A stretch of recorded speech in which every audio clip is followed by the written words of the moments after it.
Hello.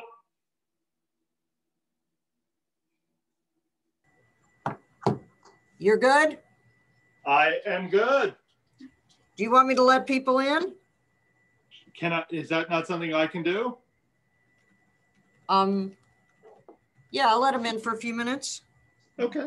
You're welcome to. I don't want to, what I'm trying to do is figure out how to take you out of the process so that you can come if you want, not come if you don't want. No, I know, but it's hard for you to get started and let people in at the same time. Okay, I appreciate it. Let's grab some tea. I'll be right back.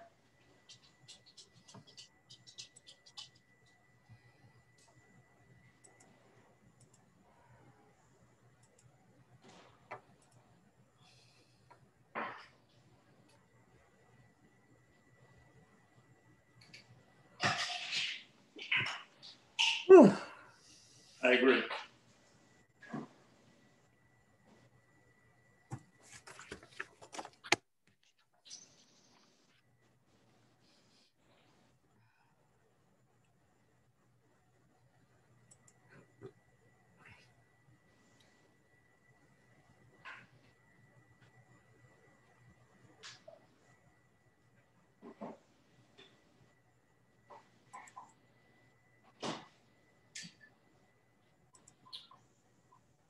All right.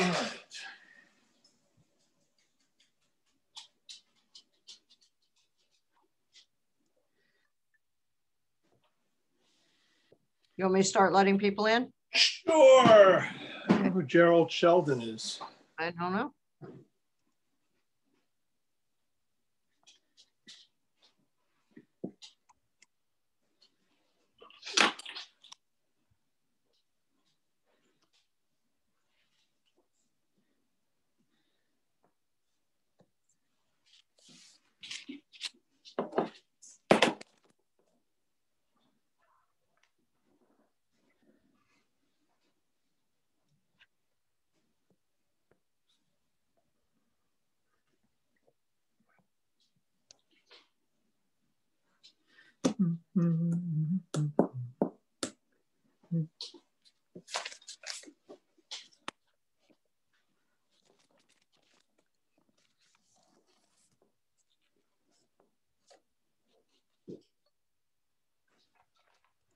A little bit.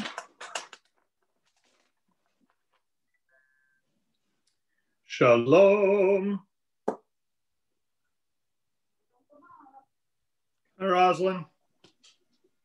How you guys doing? Not yet. Oh. And maybe my cousin Michelle. Okay. So good, I'm having you. Okay. Crazy. We got mail for so many different addresses today. post office. Like they sent this mail for all these different people, like Beach Street and Avenue B and blah blah. Weird.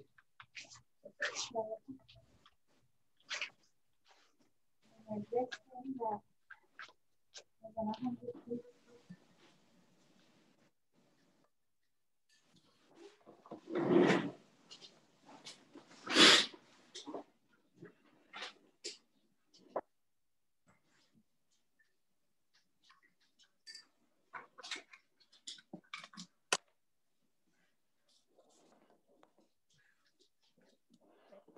Do that. Let's bring this closer.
Good morning.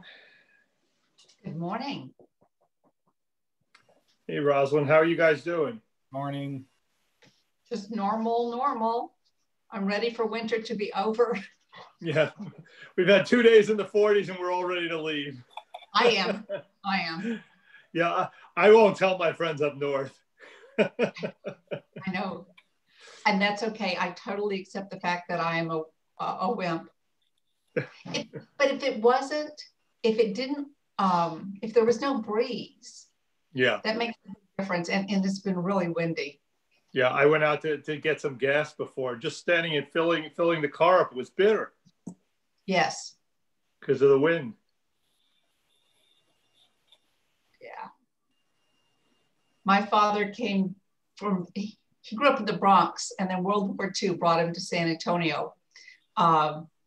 And he lost that New York thick skin. Uh-huh. Yeah. I don't know how long it took him, but certainly by the time I was born, he'd lost it. Within 3-4 years, yeah, it was gone. Yeah. I don't know how people do it. And I've got weather for like all the cities where my relatives are, on my phone. So I can and St. Louis is crazy. It's like, yeah, they get both extremes. oh, terrible. Yeah. So. Yeah, look, we adjust, even the humidity. My brother will come to town and he'll say to me, how do you live in this? And I'll say to him, what do you mean? Unless it's very bad, I don't even notice it anymore. No. I mean, your body just gets so used to it. Yeah. Thank God. Well, we'd all be living in Southern California. David, how's Phyllis doing? She's doing better each day, thank you. She's making good progress on the physical therapy, so I hope we're only a couple of weeks away from her coming home, maybe 2 to 3 weeks, maybe a little more. Not sure yet. Thank God. Okay. And Bill, how are you guys doing? We're doing fine, I'm happy to say, yeah. It's a little chilly outside. I've got stuff to do out in the yard, but I think I'm going to wait till tomorrow when it's supposed to be 10 degrees warmer. And there you go. The wind is the big thing. Yeah, the rain, but also, when it gets cold here for 3 days, not 6 months. That's right. I'd be miserable. I couldn't. I can tell you that from November 1st until the first day of spring is 180 days. because I used to count it down in New York. I would count literally, we're 60% of the way through. We're not 40% of, I would count down daily. I hated it. Yes. So you were always.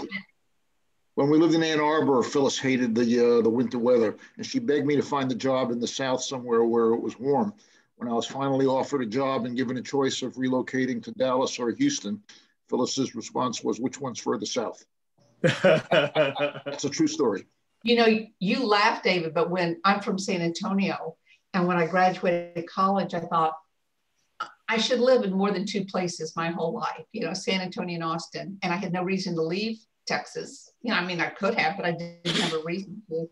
Yeah. And I chose Houston over Dallas because Houston is warmer. Yeah. Well, Phyllis was a New Yorker like me. She went to college in upstate New York, so she knew what cold weather was like. She hated Ann Arbor every day that we lived there when I was in graduate school. Yeah.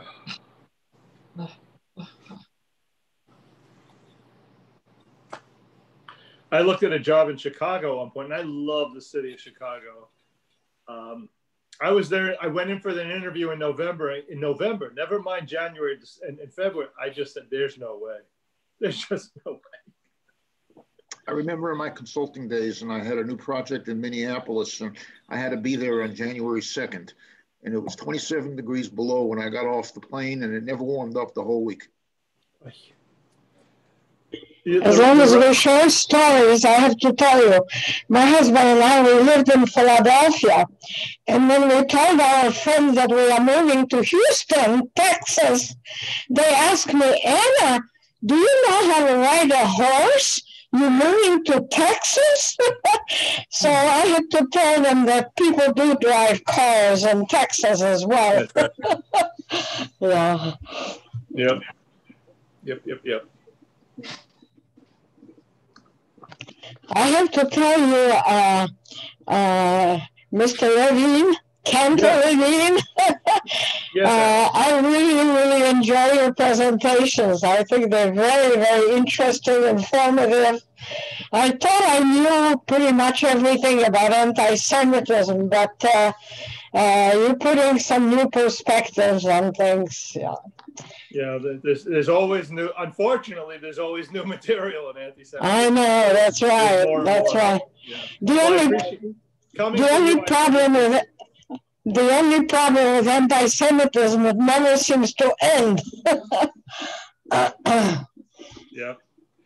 In-group, out-group status seems to be a human phenomena. Yep.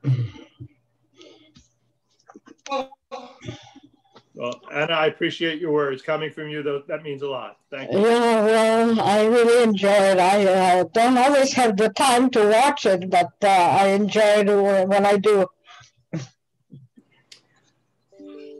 I have 12:01. I'm going to wait another minute, and we'll get started. We'll give just a couple more people a chance.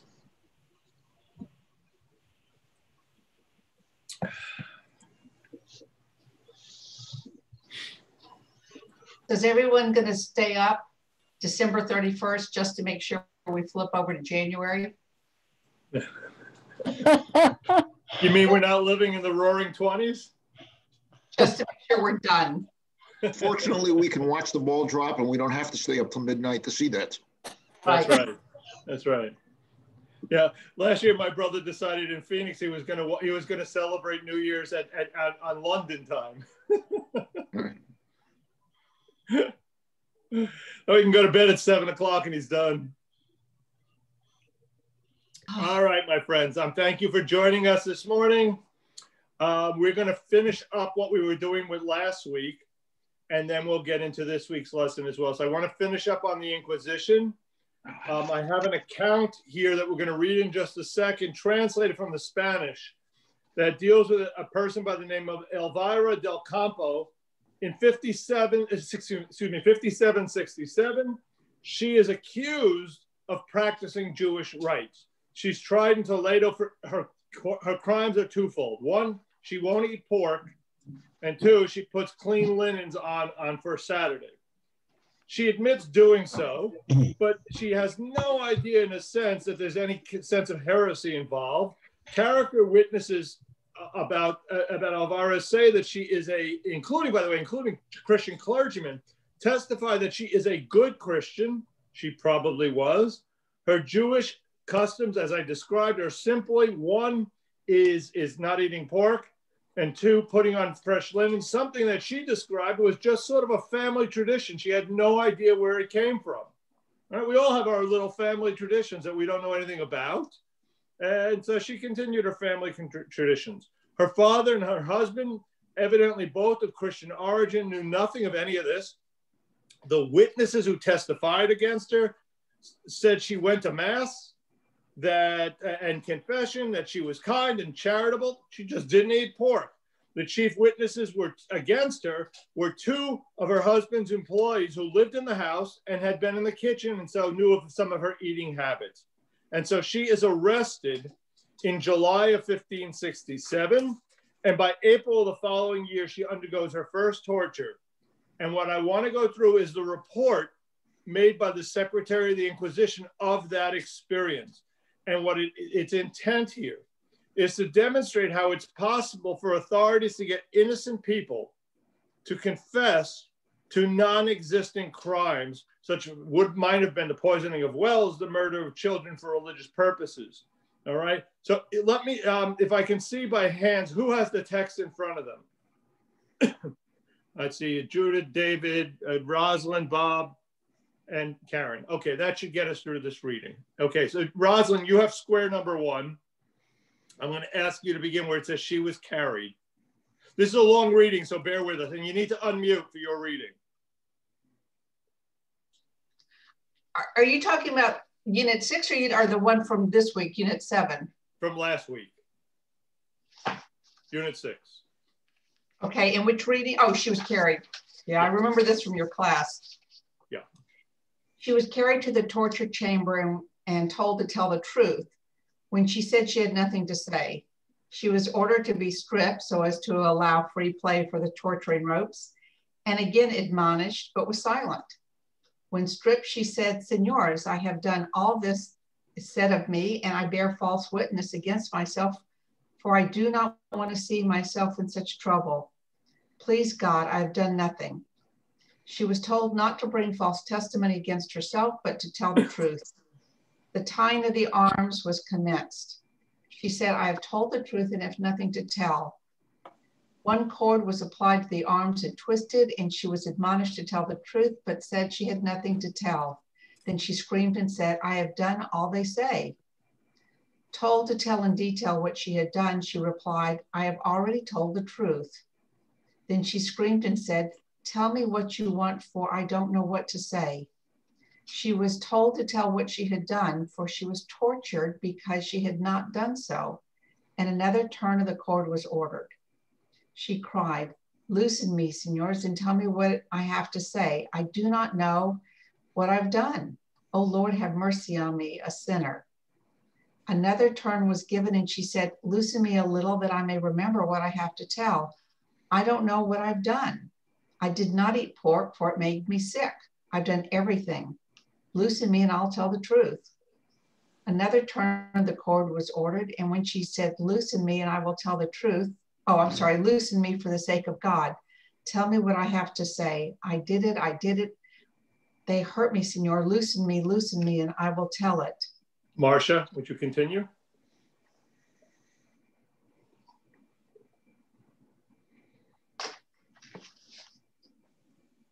Marcia, you need to unmute.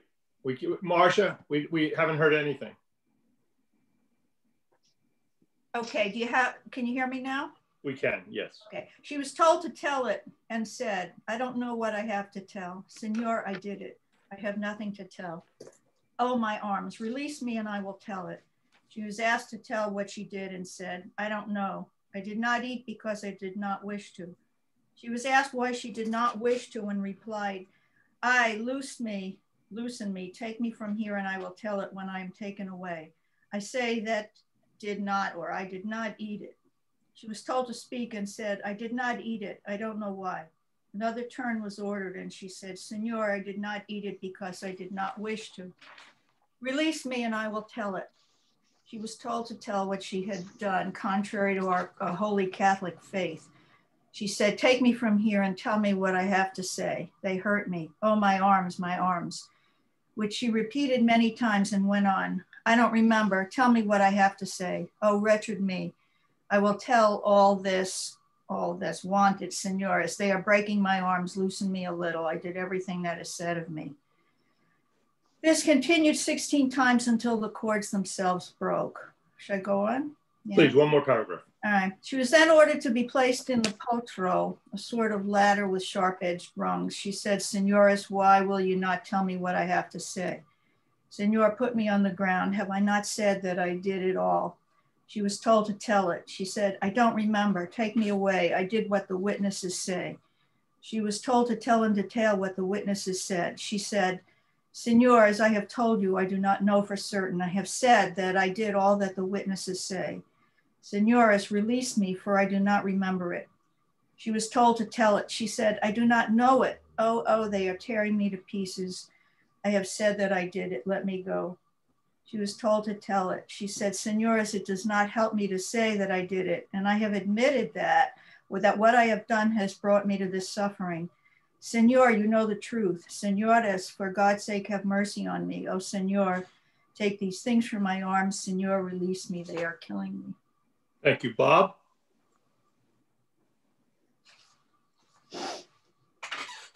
She was tied on the potro with the cords. She was admonished to tell the truth, and the garrots were ordered to be tightened. Ropes tightened by twisting sticks, garrots cut deeply into the flesh. She said, Senor, you do not see how these people are killing me? Senor, I did it. For God's sake, let me go. She was told to tell it. She said, Senor, remind me of what I do not know. Senores, have mercy on me. Let me go for God's sake. They have no pity on me. I did it. Take me from here and I will remember what I cannot hear. She was told to tell the truth or the cords would be tightened. She said, remind me of what I have to say, for I don't know it. I said that I did not want to eat it. I know only that I did not want to eat it. And this she repeated many times. She was again admonished to tell the truth. The court wanted her to confess she consciously practiced Judaism. She said, I did it. I don't know how I did it. I did it for what the witnesses say. Let me go. I have lost my senses and I don't know how to tell it. Loosen me and I will tell the truth. She was told to declare it. She said, I don't know how to say it. I have no memory. Lord, you are witness that if I knew how to say anything else, I would say it. I know nothing more to say than I did it and God knows it. She said many times, Senores, Senores, nothing helps me. You, Lord, hear that I tell the truth and can say no more. They are tearing out my soul. Order them to loosen me. Then she said, I did not say that I did it. I said no more. Then she said, Senor, I did it to observe the law. She was asked, what law? She said, the law that the witnesses say. I declare it all, Senor, and don't remember what law it was. Oh, wretched was the mother who bore me. She was asked what was the law she meant, and was the law that she said the witnesses say. This was asked repeatedly, but she was silent and at last said that she did not know. She was told to tell the truth or the garrots would be tightened, but she did not answer. Another turn was ordered on the garrots and she was admonished to say what law it was. She said, if I knew what to say, I would say it. Oh, Senor, I don't know what I have to say. Oh, they are killing me. If they would tell me what, oh, Senores, oh, my heart. Then she asked why they wished her to tell what she could not tell and cried repeatedly. Oh, miserable me, she said. Lord, bear witness that they are killing me without my being able to confess. She was told that if she wished to tell the truth before the water was poured, she should do so and discharge her conscience. The mouth was distended by an iron prong. The nostrils were plucked. The toka, a linen funnel, was thrust down the mouth to conduct water trickling slowly from a jar. The victim strangled, gasped, and suffocated. She said that she could not speak and that she was a sinner. Then the linen toka was placed in her throat and she said, "Take it away. I am strangling and sick in the stomach." A jar of water was then poured down, after which she was told to tell the truth. She clamored for confession, saying she was dying. She was told the torture would be continued till she told the truth and was admonished to tell it. But though she was questioned repeatedly, she remained silent. Then the inquisitor, seeing her exhausted by the torture, ordered it to be suspended. Official report made by the Secretary of the Inquisition. So I have to imagine you're exhausted from reading this. Not even, one of the reasons I wanted to give you the full reading is here we are, we didn't experience anything. Just reading about it, the consistent assault, no matter what. She keeps saying it over and over, tell me what to say. She doesn't even know what she's being fully charged with. Imagine yourself undergoing this. By the time they're finished, you'll admit to every gray area on your taxes you ever engaged in, any traffic violation you may have ever done, and anything else that was on some radar somewhere. You don't even know what they're charging you with. And so you're going to admit to anything. All right? You can see the power of this. And I really wanted you to have that sense. It's exhausting.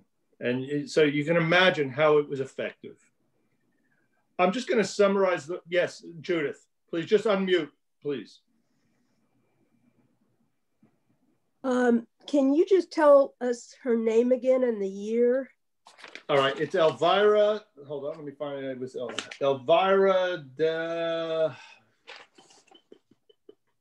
del Campo, C-A-M-P-O. And it's 1560, the Inquisition part of it was 1658. She was captured in 57, and then this process began in 58. Okay, thank you. Okay. I'm going to summarize a bit here. So where do the Jews go in fleeing from Spain? They go to North Africa. They go to the Middle East. This begins the journey to Poland, which is where we'll not this week, but we'll start next week. Essentially, many of them, however, fled to Portugal. Portugal charged a huge fee for them to be admitted. Mm-hmm. And then 5 years later, initiated their own Inquisition, and the Jews were once again on the road. Can I ask a question? Sandra, can I ask a question? Yeah. So when people were taken away like this, was their whole household taken at once? It depends on the situation.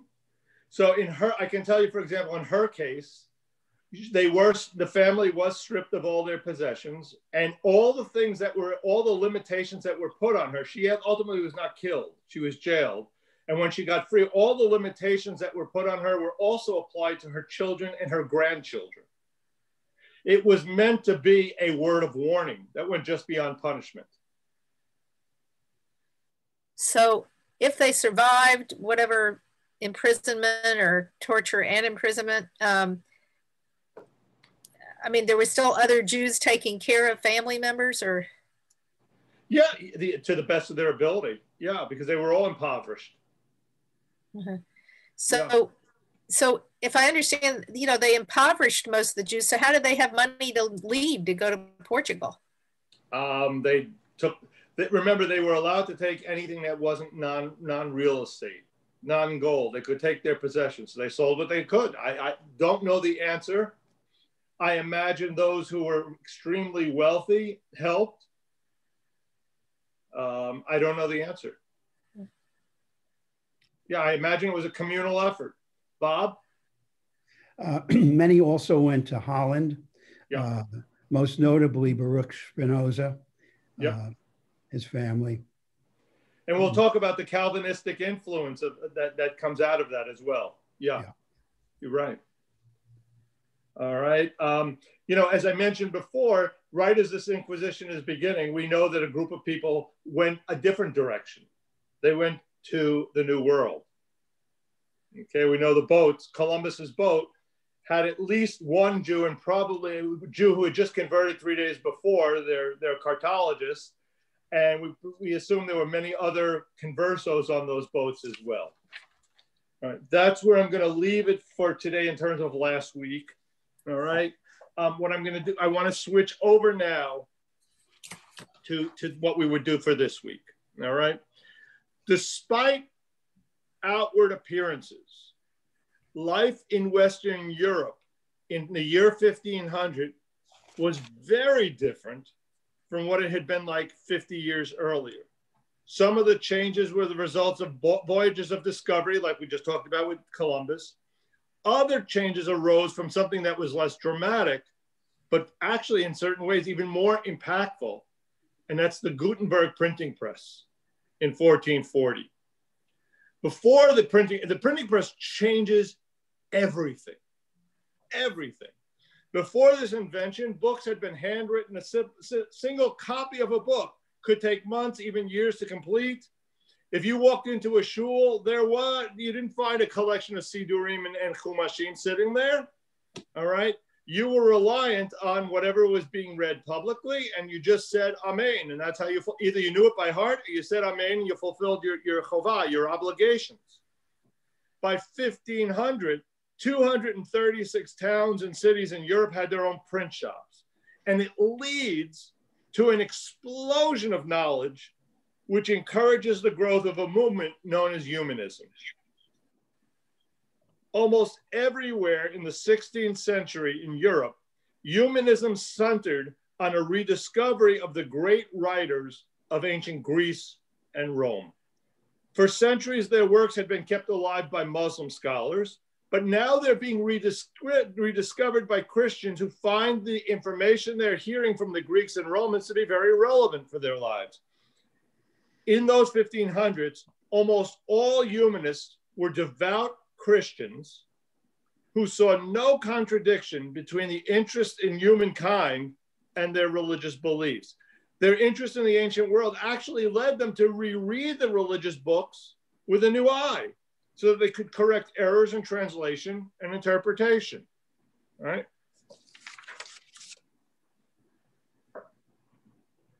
Many of the Christian scholars now believed, and this is where it takes on the Jewish tone, now believed that they could study Jewish texts and still remain true to Christianity, that the studying of those texts doesn't make one an anti-Christian.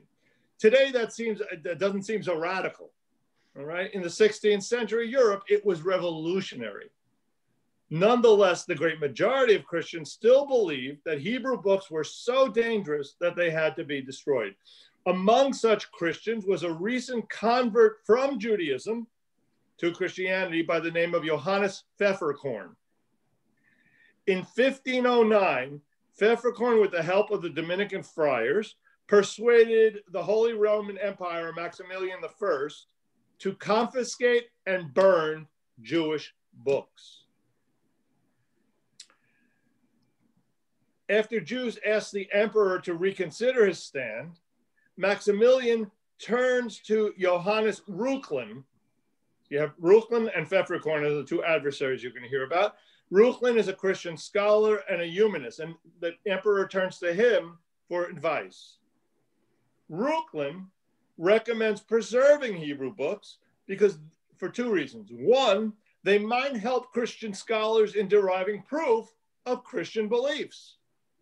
Right? Go back into the prophets and read them with a certain lens, and you can find the proofs you want. Reuchlin also questioned, this is the humanism at play, whether Christians had the right to burn Jewish books, since both were members of citizens of the Holy Roman Empire. So on the one hand, citizenship should guarantee it. On the other hand, it could be used to prove Christianity. Reuchlin's argument persuades the emperor, and the emperor orders the books returned to their owners. You can imagine Pfefferkorn's response. He and his publishers now begin, again, printing press, begin publishing pamphlets that attack Reuchlin. Reuchlin, in response, replies with pamphlets of his own. All right, the printing press in action. Before long, dozens of pamphlets had been printed, each on each side of the debate, attacking the other with passion and venom. Just read an internet article today and see the responses that follow it, and you get a gist of that. And we've almost become immune to it. You know, I don't even read the comments after a political article. In 1514, the Dominican friars at the University of Cologne tried to end the controversy by charging Reuchlin, the humanist, with the crime of Judaizing. Ultimately, in 1520, all right, this is the year 1520. All right, I want to create a time frame so we understand the number of simultaneous events that are about to happen. 1520, Pope Leo finds Reuchlin guilty and condemns him to silence. He could no longer participate in the debate or the discussions. Reuchlin dies 2 years later. That's the Pope in action. There's a simultaneous series of events happening. In 1517, 3 years before that, Martin Luther, a young professor of theology at the University of Wittenberg in Germany, nails a list of 95 arguments to his church's door. The primary issue that Luther wants to discuss is the Pope's sale of indulgences. In other words, you could buy your way out of sins. Leo, the Pope, needed money for the renovation of St. Peter's Cathedral and planned to raise the funds through the selling of indulgences. Luther objects strenuously. He says it's turning God's forgiveness into an object that can be bought and sold rather than a divine gift to those who sincerely repent. And he says this practice is contrary to the spirit of the Bible, which for him and his followers is the ultimate religious authority. Luther believed that Christians did not need a priest to interpret the Bible or to speak directly with God on their behalf. They could do that themselves. He's trying to strip the church, in a sense, of all of the non-biblical outcomes. Okay, all the church traditions that develop above and beyond. In a sense, it parallels the Karaites who did the same thing within Judaism with the Talmud. They would say to you, the Talmud is just an interpretation. We don't need that. We can live our lives as Jews through the Bible. Luther was not the first Christian to call for changes in the church. 100 years before Luther, Hans Hus, H-U-S, a priest from Prague and an early reformer, had expressed very similar beliefs to Luther. In 1415, he was burned as a heretic. Some historians believe that Luther would have suffered a similar fate had the printing press not been invented, because by 1520, more than 500,000 copies of Luther's work had been printed and sold. And so the result is the response can't be the same. The information's out there.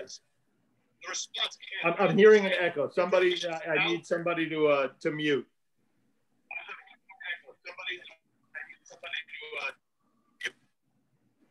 All right, I'll just mute everybody. Hold on 1 second.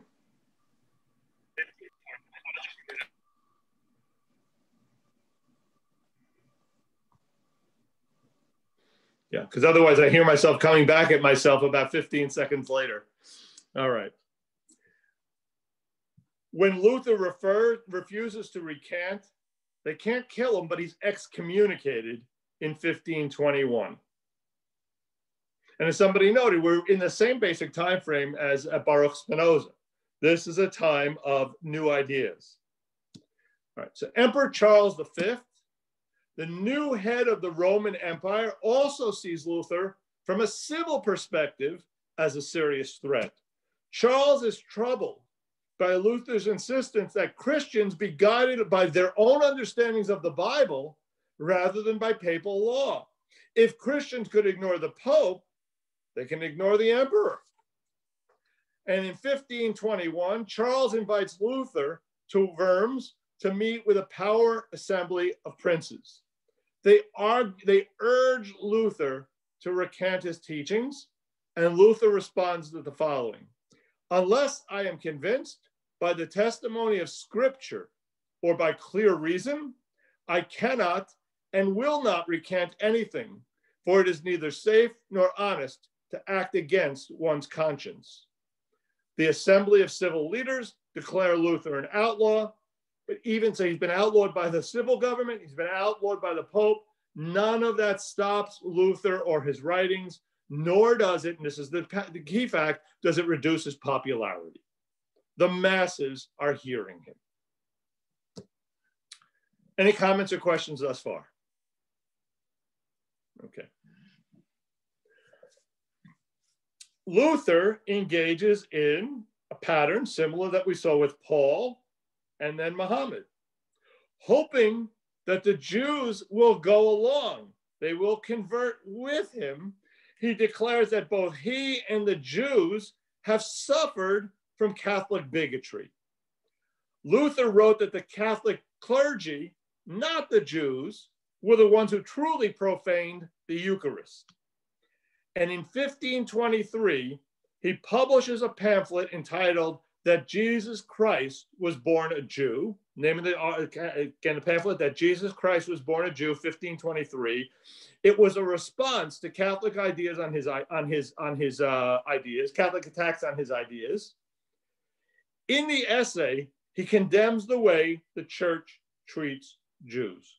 And so this is reading one. I think, Judith, you also had your hand up that you had the text. If I'm going to ask you to read reading number one here. Just unmute, yeah. Yep, okay. If I had been a Jew and had seen such idiots and blockheads ruling and teaching the Christian religion, I would sooner have become a pig than a Christian. I would advise and beg everybody to deal kindly with the Jews and to instruct them in the scriptures. In such a case, we could expect them to come over to us. If, however, we use brute force and slander them, saying that they need the blood of Christians to get rid of their stench, and I know not what other nonsense of that kind, and treat them like dogs, what can we expect of them? Pretty reasonable. Mm-hmm. Finally, how can we expect them to improve if we forbid them to work among us and to have social intercourse with us, and so force them into usury? You want me to continue? Please finish up, yeah. If we wish to make them better, we must deal with them, not according to the law of the Pope, but according to the law of Christian charity. We must receive them kindly and allow them to compete with us in earning a livelihood, so that they may have a good reason to be with us and among us, and an opportunity to witness Christian life and doctrine. And if some remain obstinate, what of it?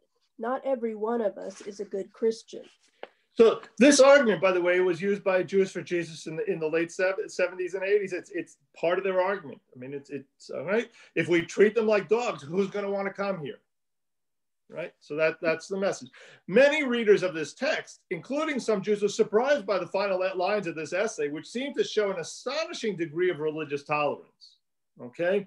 Although many Jews don't like the emphasis on the Pauline doctrine of salvation by faith alone, they welcome, this is key, they welcome the split of the unity of the church. Now, you think about Israel. There's nothing that's more helpful to Israel than the disunity of the Arab countries and the Arab populations around it. And God willing, they should always be so disunified, all right? It's good. It makes you feel safer. No doubt, Luther knew that his call for a change in Christian attitudes towards the Jews was going to be used by his opponents to attack him. His Catholic enemies branded him a half-Jew. Cardinal Alexandro spread the rumor that Luther was really a converted Jew. His enemies really were wrong, though. Luther did not want to Judaize Christians. He wanted to Christianize Jews. His real goal is conversion. He views tolerance as something to endure until Jews convert. Like Muhammad and Paul, he's courting the Jews and he's in founding his new faith, and he's confident that a Christianity stripped of popery and mockery, Jews would then be won to the gospel in its pure and primitive form. Take away all the pageantry, take away all the interpretation, and Jews will get it. They'll come. Many German peasants are inspired by Luther's teachings also about the concept of liberty, of following one's conscience and reason. There's a chronicler of the time who wrote, calling upon the Gospels as their justification, the common folk rose against their lords in protest against the injustices, taxes, burdens, and the general oppression under which they were forced to live. Now, the peasants were misjudging here. They didn't realize that when Luther wrote about freedom, he was talking about spiritual freedom, not political or social liberty. He did not want to overturn the structure of society, which he believed was ordained by God. And that's still among many conservative religious thought, that poverty, people who are poor, that's God's determination. Okay, how dare you try to change that society? This conflict between Catholics and Protestants intensifies.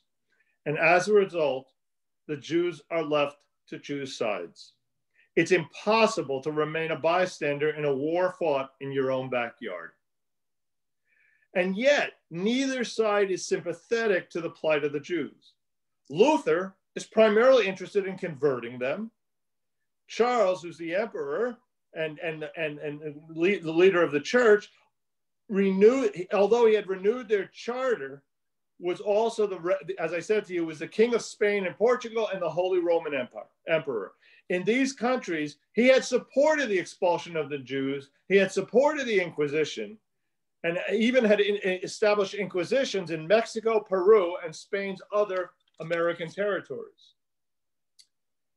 In the end, most Jews, as you can anticipate, chose to support Charles because his willingness to protect their rights in exchange, he's willing to make deals in exchange for their help and loyalty. Luther obviously is not happy. He also finds out that the Jews are disseminating their own religious materials with the printing press. And so he finds out that some Christians, as a result, not only are Jews not necessarily converting to Christianity, there are Christians converting to Judaism.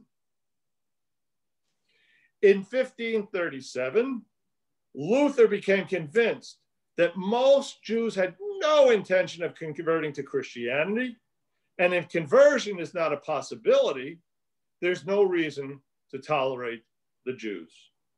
And therefore, he persuades one of his strongest supporters, the Prince of Saxony, to expel all Jews from the territory. In 1542, 3 years prior to his death, Luther published a new essay called Concerning the Jews and Their Lies. All right, and I'm going to ask, I think, Sandra, did you have the text? Sandra? Okay, do you have the text? Yes. Okay, would you start reading number 2? Yes. And then we'll switch. Who else? Okay. Anybody else have Martin Luther, 1542. All right, so David, halfway through, I'll switch over to you, David. All right, Sandra, I do. Go ahead. Reading number 2. Sandra, go ahead. Okay. I do not propose. I do not propose to convert Jews for that. Okay, I'm reading. Yes. Okay. I do not. Yeah. All right. Okay. Anybody I do not propose to convert Jews. Hold on, wait, is Sandra, hold on. impossible. Anybody not named Sandra? They have failed to learn any lesson.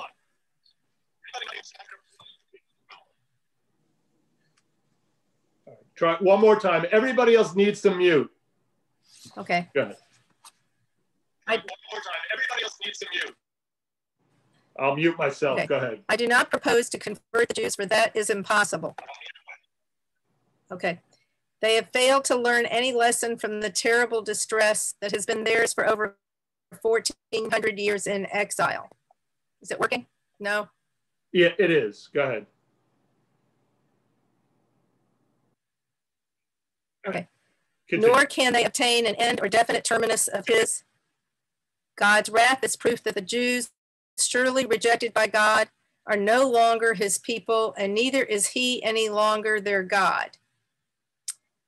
The entire course of the history of Israel and Judah is pervaded by blasphemy of God's word, by persecution, derision, and murder of the prophets. Judging them by history, these people must be called wanton murderers of the prophets and enemies of God's word. Whoever reads the Bible cannot draw any other conclusion. So it became apparent that they were a defiled bride, yes, an incorrigible whore, and as an evil slut with whom God ever had to wrangle, scuffle, and fight. The wicked Jews cannot be God's people, and their lineage, circumcision, the law of Moses cannot help them. Somebody else can read. Okay, go on.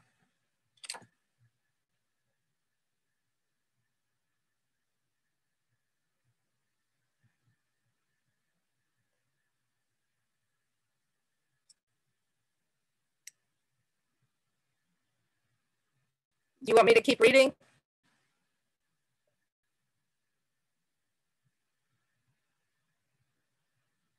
Enter, you're muted. Yeah, David Finger, would you continue? Unmute, unmute. David Finger. And everybody else mute because there's an echo. Okay. The devil with all his angels has taken possession of this people. God often wanted to exterminate them, but Moses interceded for them. They are like the devil, who knows very well that God's word is truth, and yet with deliberate malice contradicts and blasphemes it. What shall we Christians do with this rejected and condemned people, the Jews? Since they live among us, we dare not tolerate their conduct, now that we are aware of their lying and blaspheming. If we do, we become sharers in their lives, cursing and blasphemy. Thus we cannot extinguish the unquenchable fire of divine wrath of which the prophets speak, nor can we convert the Jews. With prayer and the fear of God, we must practice a sharp mercy to see whether we might save at least a few from the glowing flames. We care not avenge ourselves. Vengeance 1,000 times worse than we could wish them already has them by the throat. I shall give you, the princes and civil powers, my sincere advice. First, their synagogues or churches should be set on fire, and whatever does not burn up should be covered or spread over with dirt, so that no one may ever be able to see cinder or stone of it. Secondly, their homes should likewise be broken down and destroyed, for they perpetuate the same things there that they do in their synagogues. Thirdly, they should be deprived of their prayer books and Talmud, in which such idolatry, lies, cursing, and blasphemy are taught. All right, Karen, would you continue with fourthly?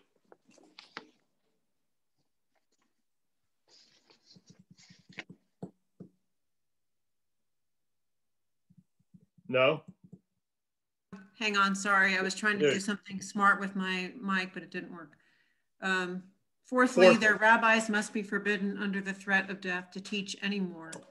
Fifthly, traveling privileges should be absolutely forbidden to the Jews. Let them stay at home. Sixthly, they ought to be stopped from usury. All their cash and valuables of silver and gold ought to be taken from them and put aside for safekeeping. Seventhly, let the young and strong Jews and Jewesses be given the flail, the axe, the hoe, the spade, the distaff, and the spindle, and let them earn their bread, as is enjoined upon Adam's children. If, however, we are afraid that they might harm us personally, or our wives, children, servants, cattle, etc., when they serve us or work for us, then let us apply the same cleverness as the other nations, such as France, Spain, Bohemia, etc., and settle with them for that which they have extorted usuriously from us. And after having divided it up fairly, let us drive them out of the country for all time. Rulers and clergy must act like a good physician who, when gangrene has set in, proceeds without mercy to cut, saw, and burn flesh, veins, bone, and marrow. Such a procedure must be followed in this instance. I hope you have a sense of his anger. All right, it's pretty clear. 2 years later, in 1544, year before he dies, Luther stirs up more controversy with a sermon entitled Admonitions Against the Jews.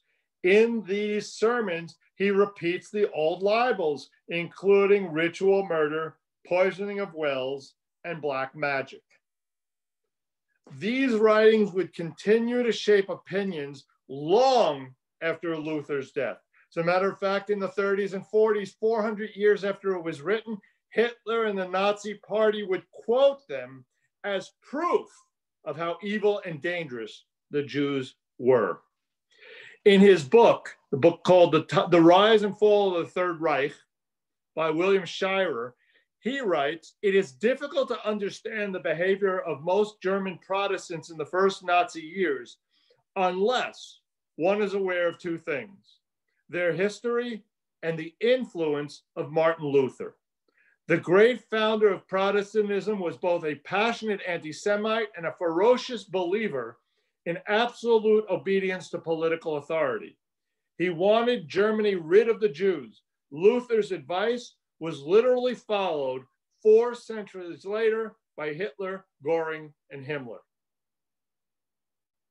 There's a power to words. There's a power to a printing press that it even exists 400 years later and is put into place. Now, I want to take an aside here for a second because I think it's important not to leave it here with Lutherans. Along with anti-Semitism, what did you say they accused him of? I can say it again. I can't hear you. It's breaking up. Sandra, do me a favor. Put it in the comments because the speaking isn't working. Sandra, do me a favor. Put it. All right. Everybody mute. Okay. All right. Please mute. Okay. Thank you. All right. Luther's harsh Jewish statements, anti-Jewish statements, have been repudiated by various Lutheran churches throughout the world. In a 1970 survey, we're talking about 50 years ago now, of almost 4,800 North American Lutherans between the ages of 15 and 65, found that compared to other minority groups, Lutherans were among the least prejudiced towards Jews. And since the 1980s, some Lutheran church bodies have formally denounced and disassociated themselves from Luther's writings on the Jews. In 1982, the Lutheran World Federation issued a consultation stating that, this is the World Federation, we Christians must purge ourselves of any hatred of the Jews and any sort of teaching of contempt for Judaism. That's 82. In 98, the Evangelical Lutheran Church in America endorsed the declaration to the Jewish community, which repudiates anti-Jewish writings of Luther with an attempt to respect and understand Judaism, even to love Jews. 2004, there's a consultative panel on Lutheran Jewish relations, and they issue a statement by Lutheran, which says about passion plays. If you're going to present a passion play, here's the guideline. The New Testament must not be used as justification for hostility towards present-day Jews, and that blame for the death of Jesus should not be attributed to Judaism or the Jewish people. So clearly there's been a major adjustment within the Lutheran world, and I didn't want to leave it. So the answer, Sandra, the answer to your question is yes. Black magic as well. I didn't want to leave it with— What was the impetus for that adjustment in the Lutheran Church? Was it the Holocaust? I imagine so, yes. Perhaps also the fact that, Mark, that Vatican II said some things. I mean, the Catholics took some stands as well. Yep. All right, right. Providing an umbrella for everybody else to rethink this stuff. Yeah. So and today, if you want, I'm sorry, go ahead, Rosalind. And the groups that you mentioned, those were all Lutheran associated? Because I didn't recognize all the names. Okay. Yeah. Anybody else? Okay. I want the questions, bring them on. And Martin, I appreciate you're right. I mean, that also played the church in general. They're playing off one another as well, particularly here in America. All right, so let's jump back a little bit. We've been talking Protestants, where's the Catholic Church going during all this time? By the 1540s, the Pope could no longer ignore the calls for reform. It's so massively accepted and by the large masses. The Reformation had grown well beyond the heresy of Luther and a few preachers, and it was now dividing one country against another. In 1545, Pope Paul III calls for a church assembly in Trent. Okay, most Protestants refuse to attend. They no longer see themselves as part of the Catholic Church or subject to the Pope's laws. The few who do attend are not given the privilege of a vote.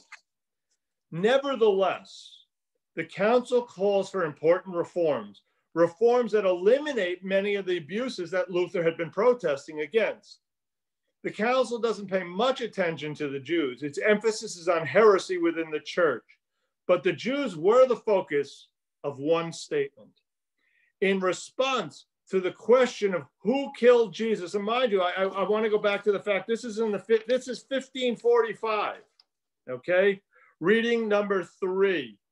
Anybody else have a copy of the text who hasn't read yet? All right, Marcia, you're on. Council of Trent, 1553. In the guilt of the crucifixion are involved all those who frequently fell into sin. For as our sins consigned Christ to death on the cross, most certainly those who wallow in sin and iniquity themselves crucify again the Son of God. This guilt seems more enormous in us than in the Jews, since, according to the testimony of the apostle, if they had known it, they would never have crucified the Lord of glory. While we, on the contrary, professing to know him, yet denying him by our actions, seem in some sort to lay violent hands on him. 1551. In other words, the church is saying that Jesus was crucified for the sins of all people, especially Christians, and not necessarily the sins of the Jews. If this understanding of the crucifixion had been widely preached and taught in history, particularly that of anti-Semitism, might well have taken a different course. But at the Vatican II was like, what, 300, 400 years later? Yes, not till 1960, right? This is 1551. It's 409 years before, all right? Nonetheless, by this time, the myth of Jews as Christ killers was incredibly powerful. It continued to inform the way Christians and Protestants viewed Jews. Indeed, very few people, for whatever reason, even knew of the statement made by the Council of Trent until the 1960s, as you described, when the Catholic Church would once again consider reform. Now, this does not mean a welcoming of everybody Jewish. Let's just point that out. Even as the Council of Trent is debating these reforms, the Pope and other church leaders are trying to stamp out all forms of heresy, and they are directing their efforts not only at Protestants, but also at conversos and Jews. All Jews who had converted to Christianity, not just the ones who were forced to do so in Spain and Portugal, all Jews are viewed with suspicion, even if they converted deliberately and with intent. In 1549, the church issues its first index of forbidden books. The feeling is these books will contaminate or corrupt the morals of Roman Catholics. And that list also, by the way, includes books that are not only religious, but also by scientists such as Galileo and Copernicus. All right, so I guess you have your first science equals fake news. By the 1550s, the popes are not as willing to protect the Jews as they had been earlier. In August of 1553, not 1953, 1553, a Franciscan friar who converted to Judaism is burned at the stake. A few months later, Julius III, who had served as Pope from 1550 to 55, declared that the Talmud was disrespectful to Christians and ordered it burned. That same year, the church had a new pope, Pope Paul IV, and he was even more determined to end all heresies. And almost immediately he issues a bull which stated, reading number 4. Bill, do you have the text? No, okay, let's see. Bob, would you read reading number 4? It's short.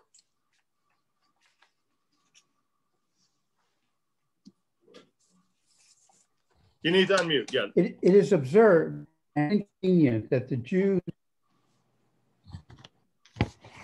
it is absurd and inconvenient that the Jews, who through their own fault were condemned by God to eternal slavery, can show such ingratitude towards Christians and affront them by asking for their mercy. They have become so bold as to not only live amongst Christians, but near their churches without any distinctive clothing. All right, so here's what you've got from, we heard what Martin Luther's perspective and the limitations. Let's hear what this gentleman is basically saying. You need to wear special clothing and be confined in ghettos where you're required to live by law.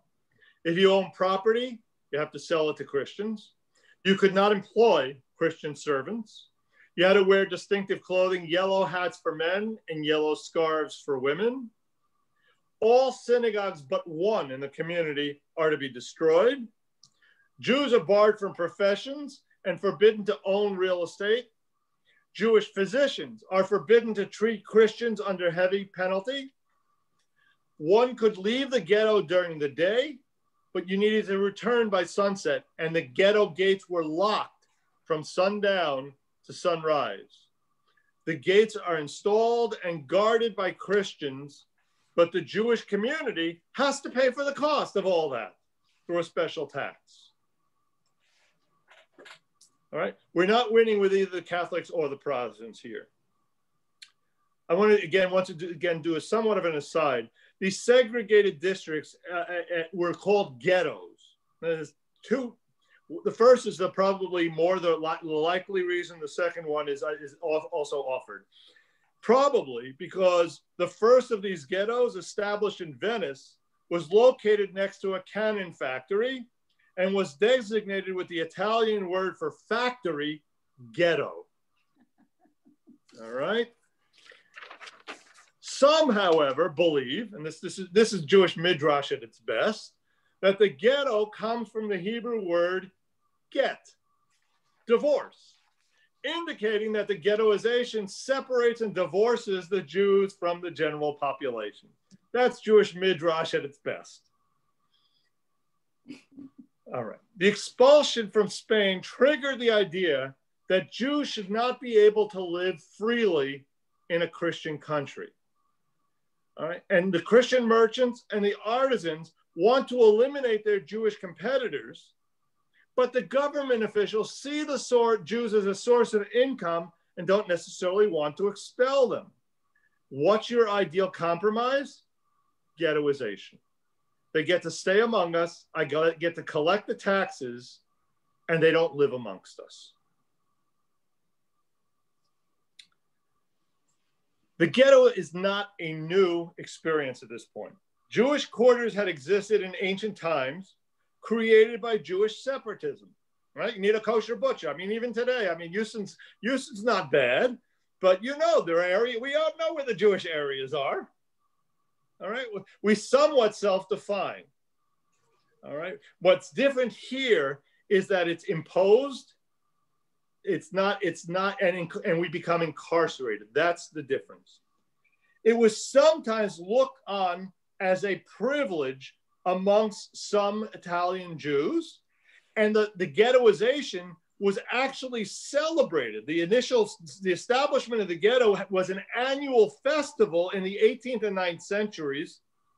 And with the destruction of the ghettos, there are many rabbis who rued its disappearance. The church, for her part, from the outset, encouraged voluntary separation of Jews and Christians. But it was not, and it's not until the 16th century that Charles V made it a lock and key situation. let me tell you a little bit about ghettos. They were usually located in the poorest neighborhoods of the area, of the city, enclosed by high walls, guarded by Christian gatekeepers, and as I said, paid for by the Jews living in the ghetto. Most were unbelievably overcrowded, often comprising a single street of abnormally tall houses, crammed with people. And again, in this world, think COVID. This is a world infested with plagues and fires and all sorts of other kinds of things, everybody living together and no space. The ghetto of Rome held as many as 10,000 people in less than a square mile. And in Frankfurt, 4,000 people were put into 190 homes, or over 20 people per home.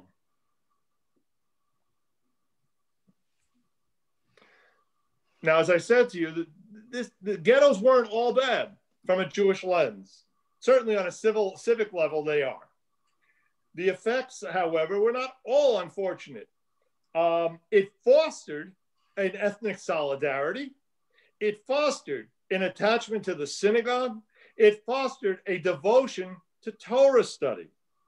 All right, that became the way of life. The Judaism could be, unfortunately, it can be enforced in the same way upon one in that world. The ghettos became centers of Talmudic and Midrashic study, and that was the spiritual haven from the rigors of unkind environments. It's that kind of world that generates a Hasidic mindset. If the world doesn't treat you well, you withdraw into an eternal world of Kabbalism, of mysticism. Abraham Joshua Heschel doesn't hesitate to call these years the golden period of Jewish history. All right. However, he, at the same time, and other Jewish scholars nonetheless point out that Judaism during this time had become a closed system of thought because they had no exposure. By and large, in a matter of learning, the ghettos in many ways were deleterious. Within its narrow confines, the Jewish introversion reached a new high. They were cut off from all other information. A ghettoized mentality is the inevitable result, and most inmates looked upon gentle outsiders. Most of the people in the ghetto looked upon Gentile outsiders with suspicion and hatred. In this world, Jewish learning lost contact with the great currents of learning going on in the larger world. And while the ghetto intensified traditional studies and deepened Jewish spiritual life, it lost a lot of its breath. B-E-R-D with a D. It's with, its breath.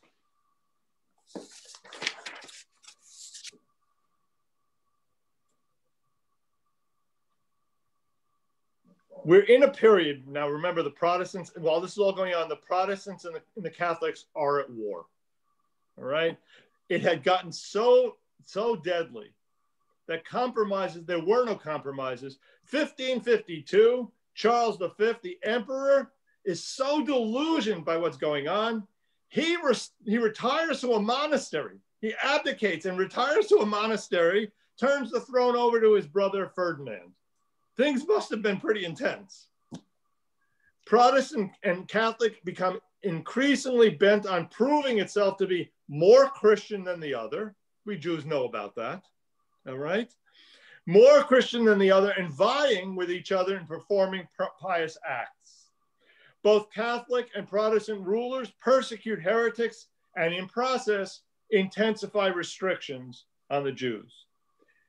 By 1555, agreement is reached to allow each prince to decide which church would be the official or state church in his or her domain, in his domain, it wasn't her, right, in his domain of the time. In reaching the agreement, the Holy Roman Empire, for the first time, is acknowledging that there may be more than one source of religious authority and more than one recognized church. 1555 is a significant period.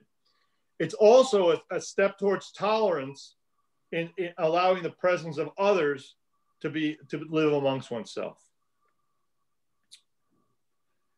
So this is where we get to something somebody brought up earlier. Many Christians in what are now Germany and Scandinavia remain Lutheran. Other leaders, however, are emerging and don't necessarily share all of Luther's views. Among these was John Calvin. John Calvin was a French lawyer who had become a Protestant in the 1530s. As quarrels among Catholics, Lutherans, Calvinists, and other Protestant sects intensified, it led to the series of wars that devastated much of Europe for the 100-Year War from 1550 to 1648. These were more than just wars about religion. They were struggles for political domination of the Roman Empire. Each group seemed incapable of tolerating the presence of others in its midst. Calvinists in particular experienced persecution and exile. And these refugees among the Calvinists were finding it increasingly difficult to interpret Jewish misfortunes as an expression of God's anger. And so some of them now identified with the Israelites of the Hebrew scriptures and began to imagine a covenant with God that include both Jews and Christians. And these views spread to France, Netherlands, England, Scotland, and eventually to North America. All right. 1556, the Netherlands, one of the most Protestant regions of Europe, was under the rule of the Catholic King of Spain. When he organizes an inquisition, the Dutch revolt, and there a war ensues.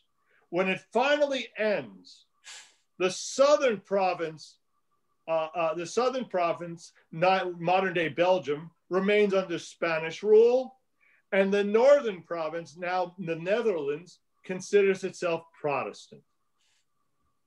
So that's what we've got here. With the independence of this northern province came a public clamor for the right to follow one's own religious beliefs, regardless of what anybody else says. Now, you hear what's coming with America. You hear, all right, we know that the Netherlands enabled the first Jews to actually land and stay and not deal with Peter Stuyvesant and all that went on there. And I'm hoping my next class, by the way, will be a little bit of American Jewish history that I'll present. So despite Jewish refugees flocking to America, those Jews, even in America, had few rights until this period, until 1657, with the government of the United Netherlands demanding that other nations recognize Dutch Jews as citizens of the Netherlands and therefore treat them accordingly. Nonetheless, in the Netherlands, toleration is a decision made by the rulers. It's still not perceived as a God-given right. It's a political decision, not a God-given right. Only a few people in the 1600s believed that that was a right. Among them, in America, was an English minister by the name of Roger Williams. Williams immigrated to Britain's North American colonies in 1631, and he founds the colony of Rhode Island. And for him, mere toleration is not enough. And he advocates for total freedom of conscience and insists that it be extended to all. One last comment. 1790, George Washington. You may have heard of him, I hope. He has a few cities and bridges and things like that. He writes a letter to a Jewish congregation in Newport, Rhode Island, describing the new nation as giving bigotry no sanction and persecution no assistance. Clearly, the Jewish world is delighted in welcoming these words. They considered a government willing to protect all of its citizens their best protector. Nonetheless, toleration remained a dangerous idea with many. All right? Just because a ruler says something doesn't mean the masses will buy it, as we've seen over and over and over. All right, I'll open the floor to comments and questions. What do I do with time? I only went 7 minutes over. I feel good. Okay. Yes, Bob. During this time in the mid-16th century, time of Galileo, Copernicus, the church was severely challenged.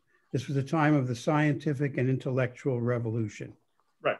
And as well as nobility being challenged, the deity of the king, etc. The whole structure, all civil structure is under threat. And the modern era is being ushered in after the 100-Year War, because this was the time of the development of the nation state, of individual countries, nationalism, etc. This was an interesting time in many areas. Yeah, and one, again, a lot of it, think about what the power of the printing press in enabling this. This little device changed the world because there's a dissemination of information, and one can get ideas out on the free market. You know, I suspect it's not going to be much different 100 years from now when they look back on the internet. I hope it'll be positive. I'm not sure it'll be positive, but I hope it will be.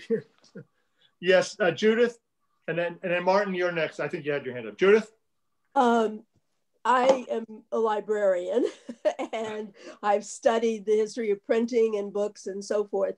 And one thing that I was very happy to see is at the turn of the millennium, and everybody was putting out books and things. Time magazine put out their 100 most influential, it was people, it was inventions, and it was so forth. And they named the printing press #1. Yeah, for the last makes sense. 1,000 years. Oh, absolutely. It makes sense. Because everything else built off of that. Exactly. Yeah. Martin? No, I was just waving my hand around. Oh, okay, good. Anybody else? All right. We will see everybody hopefully for Shabbat. I don't know where you're getting. I'm cooking Chinese food for tomorrow. All right, that's what I'm doing. And enjoy the week. And I hope everybody has some time off. Stay healthy. We'll see you next Thursday. Bye-bye. Bye-bye. Thank you. Are we on next Thursday? We are on next Thursday, yes. Oh, okay. Thank you.